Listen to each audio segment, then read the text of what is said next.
Hello friends, welcome to my study time. आज के इस वीडियो में हम इग्नो बीएड एंट्रेंस एग्जाम के कुछ प्रीवियस ईयर क्वेश्चन को सॉल्व करेंगे। प्रीवियस ईयर क्वेश्चन यानी 2019 के पेपर को आज हम सॉल्व करेंगे। तो इसका एक पूरा सीरीज बन रहा है, तो आप किसी भी टीचिंग एग्जाम के प्रिपरेशन कर रहे हैं तो ये वीडियो आपके लिए हेल्पफुल होने वाला है। आज के इस वीडियो का हमारा जो टॉपिक है वो सोशल साइंस सब्जेक्ट को डिस्कस करेंगे। ठीक है, तो अगर आप इग्नो बीएड से रिलेटेड जो इंटर्नशिप फाइल या फिर वर्कशॉप फाइल डाउनलोड करना चाहते हैं या फिर इग्नो बीएड से रिलेटेड कोई भी डिस्कस करना चाहते हैं तो आप मेरे टेलीग्राम चैनल ज्वाइन कर सकते हैं। वहाँ पर आपको सभी पीडीएफ्स एंड इंफॉर्मेशन मिल जाएंगे। तो चलिए आज का ये वीडियो शुरू करते हैं। तो सोशल साइंस का जो क्वेश्चन स्टार्ट होता है क्वेश्चन नंबर 121 से। तो यहाँ पर पूछा गया है धार्मिक स्तूप वाज बिल्ट बाय डैश। जो धार्मिक स्तूप है उत्तर प्रदेश सारनाथ में, उसे किसने बनाया था? ठीक है, तो ऑप्शन में है अकबर, हुमायूं, अशोक, नरसिम्हा। ठीक है, तो जो धार्मिक स्तूप है ये बौद्ध धर्म से रिलेटेड है, तो इसका राइट आंसर हो जाएगा ऑप्शन नंबर सी, अशोक ने धार्मिक स्तूप को बनाया था। ठीक है, आंसर हो जाएगा अशोक। ठीक है, नेक्स्ट क्वेश्चन देखते हैं। क्वेश्चन नंबर 122 में पूछा गया है reserve bank of India is listed in the dash list given in the 7th schedule in the constitution of India.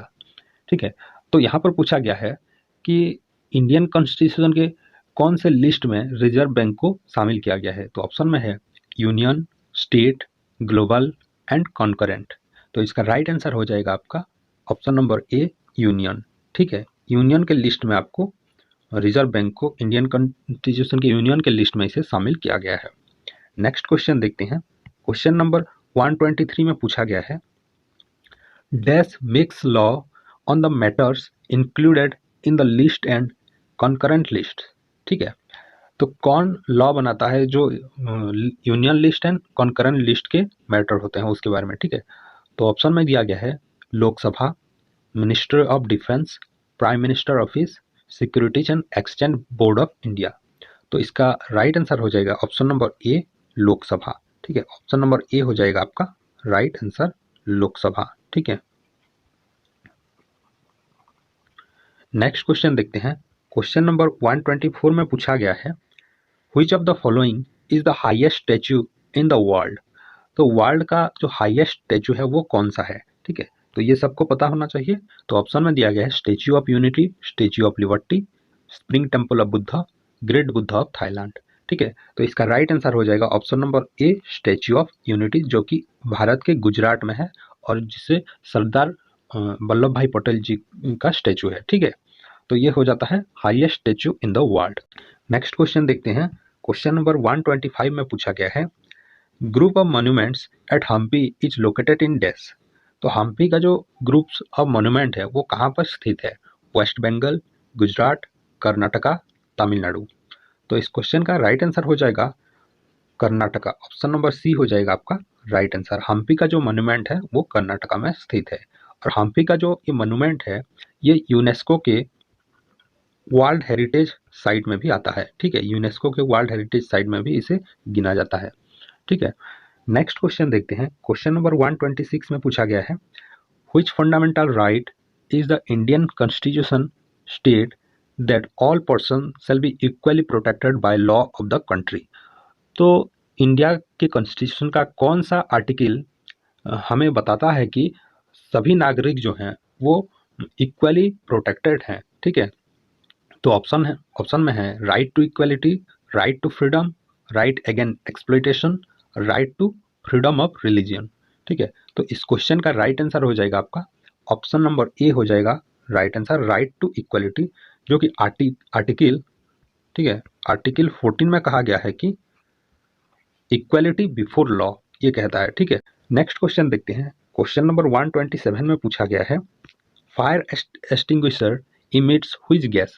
तो फायर एक्सटिंग्विशर जब यूज करते हैं वो कौन सा गैस छोड़ता है? ठीक है, ऑप्शन में है carbon monoxide, chlorine, carbon dioxide, nitrogen. तो इस क्वेश्चन का राइट आंसर हो जाएगा कार्बन डाइऑक्साइड। ठीक है, ऑप्शन नंबर सी हो जाएगा इसका राइट आंसर। जो फायर एक्सटिंग्विशर होता है वहां पर कार्बन डाइऑक्साइड होता है। नेक्स्ट क्वेश्चन देखते हैं। क्वेश्चन नंबर 128 में पूछा गया है who wrote the famous book अर्थशास्त्र? अर्थशास्त्र जो बुक है उसे किसने लिखा था? ऑप्शन में है कालिदास, कौटिल्य, बाणभट्ट, हर्षवर्धन। जो फेमस बुक अर्थशास्त्र है इसे लिखा था कौटिल्य ने। तो ऑप्शन नंबर बी हो जाएगा आपका राइट आंसर। कौटिल्य को हम चाणक्य भी कहते हैं। ठीक है, तो चाणक्य जी ने अर्थशास्त्र बुक लिखा था। नेक्स्ट क्वेश्चन देखते हैं। क्वेश्चन नंबर 129 में पूछा गया है, under which of the following jurisdiction can any individual whose fundamental right has been violated directly move to the Supreme Court for remedy? तो नीचे दिए गए से जुरिडिक्शन में कौन सा ऐसा है जिसके जरिए कोई भी व्यक्ति जिसका फंडामेंटल राइट्स को अगर किसी ने वायोलेट किया है तो सीधा सुप्रीम कोर्ट जा सकता है। ठीक है, तो ऑप्शन में है original jurisdiction, writ jurisdiction, appellate jurisdiction, advisory jurisdiction. ठीक है, तो इसका राइट आंसर हो जाएगा option number B, writ jurisdiction. ठीक है, तो ऑप्शन नंबर बी आप देख सकते हैं, रीड जुरिडिक्शन के जरिए कोई भी व्यक्ति सीधा सुप्रीम कोर्ट में दाखिल हो सकता है अगर उसका फंडामेंटल राइट वायोलेटेड हुआ है तो। ठीक है, नेक्स्ट क्वेश्चन देखते हैं। क्वेश्चन नंबर 130 में पूछा गया है, which dynasty came to power in India after the Tughlaq dynasty? Tughlaq dynasty के बाद कौन सा डायनेस्टी था जो पावर में आया था? ऑप्शन में है the Guptas, the Khiljis, the Tughlaq, the Sayyid. तो इसका राइट आंसर हो जाएगा option number D, the Sayyid. जो सैद डायनेस्टी है वो तुगलक डायनेस्टी के बाद आया था। तो सबसे पहले जो दिल्ली का सल्तनत था वहाँ पर स्लेव डायनेस्टी ने वहाँ पर पहले आया था, स्लेव डायनेस्टी। उसके बाद आए तुगलक डायनेस्टी। ठीक है, तुगलक डायनेस्टी सेकंड में। उसके बाद आए थे सैद डायनेस्टी। ठीक है, सैद डायनेस्टी। उसके बाद आए थे लोधी डायनेस्टी। ठीक है, तो क्वेश्चन में पूछा गया है इंडिया में तुगलक डायनेस्टी के बाद किसने पावर में आया था? तो ऑप्शन नंबर 4 हो जाएगा आपका राइट आंसर। नेक्स्ट क्वेश्चन देखते हैं। क्वेश्चन नंबर 131 में पूछा गया है, NITI Aayog has been form to replace which of the following institution? जो नीति आयोग फॉर्म किया गया था उससे कौन से इंस्टीट्यूशन को रिप्लेस किया है? तो ऑप्शन में है planning commission, IRDA, department of telecommunication, department of information technology. तो इस क्वेश्चन का राइट आंसर हो जाएगा ऑप्शन नंबर ए, प्लानिंग कमीशन। प्लानिंग कमीशन को रिप्लेस करके नीति आयोग फॉर्म हुआ था जो कि 1 जनवरी 2015 में किया गया था। ठीक है, तो राइट आंसर हो जाएगा प्लानिंग कमीशन। नेक्स्ट क्वेश्चन देखते हैं। क्वेश्चन नंबर 132 में पूछा गया है, which one is not included in non banking financial institution? तो कौन सा ऐसा है जो इंक्लूडेड नहीं है नॉन बैंकिंग फाइनेंशियल इंस्टीट्यूशन में? तो ऑप्शन में दिया गया है Exim bank, SIDBI, NABARD, bank of India. ठीक है, तो इसका राइट आंसर हो जाएगा बैंक ऑफ इंडिया, जो कि इन्वॉल्व नहीं है नॉन बैंकिंग फाइनेंशियल इंस्टीट्यूशन में। ठीक है, नेक्स्ट क्वेश्चन देखते हैं। क्वेश्चन नंबर 133 में पूछा गया है, which is largest peninsular river in India? ठीक है, इंडिया का लार्जेस्ट पेनिनसुलर रिवर कौन सा है? पेनिनसुलर का मतलब होता है जो कि किसी प्लेटू से निकलते हैं। जो इसका राइट आंसर हो जाएगा, ऑप्शन में दिया गया है कृष्णा, गोदावरी, कावेरी, महानदी। तो इसका राइट आंसर हो जाएगा गोदावरी नदी। ठीक है, ऑप्शन नंबर बी हो जाएगा राइट आंसर, क्योंकि जो गोदावरी नदी है वो त्र्यंबकेश्वर महाराष्ट्र का जो प्लेटू है वहाँ से इसका ओरिजिन हुआ है और ये लार्जेस्ट पेनिनसुलर रिवर है। ठीक है, नेक्स्ट क्वेश्चन देखते हैं। 134 क्वेश्चन में पूछा गया है, the polar regions are sparsely populated because of dash, lack of minerals, unsuitable climate condition, infertile land, mountains topography. तो जो पोलर रीजन है वो क्यों स्पर्सली पॉपुलेटेड है? क्यों स्पर्सली पॉपुलेटेड का मतलब बिछड़ बिछड़ के, वहाँ पर ज़्यादा लोग नहीं रहते, सिर्फ कहीं कहीं लोग रहते हैं। ऐसा क्यों होता है? क्योंकि ये अनसुइटेबल क्लाइमेट की वजह से ऐसा होता है। ठीक है, वहाँ का जो अनसुइटेबल क्लाइमेट है इसकी वजह से वहाँ पर पॉपुलेटेड नहीं है उस एरिया। ठीक है, तो ऑप्शन नंबर बी हो जाएगा आपका राइट आंसर। नेक्स्ट क्वेश्चन देखते हैं। क्वेश्चन नंबर 135 में पूछा गया है, in whose consultation does the president convene and prorogue all session of parliament? किसके कंसल्टेशन पर प्रेसिडेंट जो हैं वो किसी भी सभा को बुलाते हैं या फिर उससे रद्द करते हैं जो पार्लियामेंट के सेशन होते हैं वहाँ पर? तो ऑप्शन में दिया गया है the speaker, the prime minister and the leader of the opposition in Lok Sabha, the council minister. तो इस क्वेश्चन का राइट आंसर हो जाएगा option number B, the prime minister.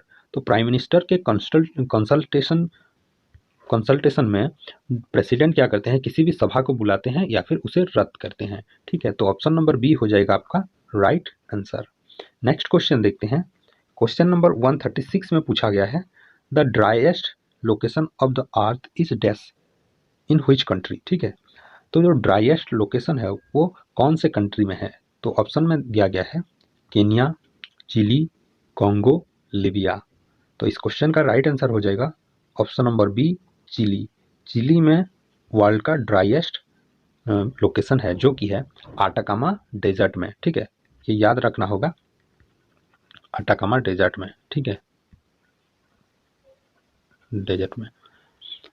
Next question देखते हैं। क्वेश्चन नंबर 137 में पूछा गया है, Harsha move his capital from dash to dash. तो यहाँ पर जो हर्ष लिखा गया है ये हर्षवर्धन है। ठीक है, हर्षवर्धन को सूचित करता है। Harshvardhan move his capital from dash to dash. जो हर्षवर्धन राजा थे वो कहाँ से कहाँ अपना जो कैपिटल है उसे शिफ्ट किया था। Thanesar to Kannauj, Delhi to Devagiri, Kamboj to Kannauj, Vallabhi to Delhi. तो इसका राइट आंसर हो जाएगा option number A Thanesar to Kannauj. Thanesar से कनौज को उन्होंने अपना जो कैपिटल है उसे शिफ्ट किया था। ठीक है, नेक्स्ट क्वेश्चन देखते हैं। क्वेश्चन नंबर 138 में पूछा गया है, the currency of Italy is dash. Italy का जो करेंसी है वो क्या है, येन, यूरो, डिनार, डॉलर। ठीक है, तो इटली का जो करेंसी है वो यूरो है। ठीक है, यूरो कहा जाता है इटली के करेंसी को। नेक्स्ट क्वेश्चन देखते हैं। क्वेश्चन नंबर 139 में पूछा गया है, what is the name of the tropical cyclone in the China Sea. China Sea में देखे जाने वाले ट्रॉपिकल साइक्लोन को क्या कहते हैं। ठीक है, तो यहाँ पर ऑप्शन में दिया गया है हरिकेन्स, टॉर्नेडो, ट्विस्टर, टाइफून। तो जो ट्रॉपिकल साइक्लोन होते हैं चाइना के सी में, चाइना सी जिसका नाम है उसे हम कहते हैं टाइफून। ठीक है, ऑप्शन नंबर डी हो जाएगा इसका राइट आंसर। जो चाइना सी है वहाँ पर जो ट्रॉपिकल साइक्लोन होते हैं उसे टाइफून कहते हैं। नेक्स्ट क्वेश्चन में पूछा गया है, the capital of Indonesia is dash. Indonesia का जो कैपिटल है वो कौन सा है।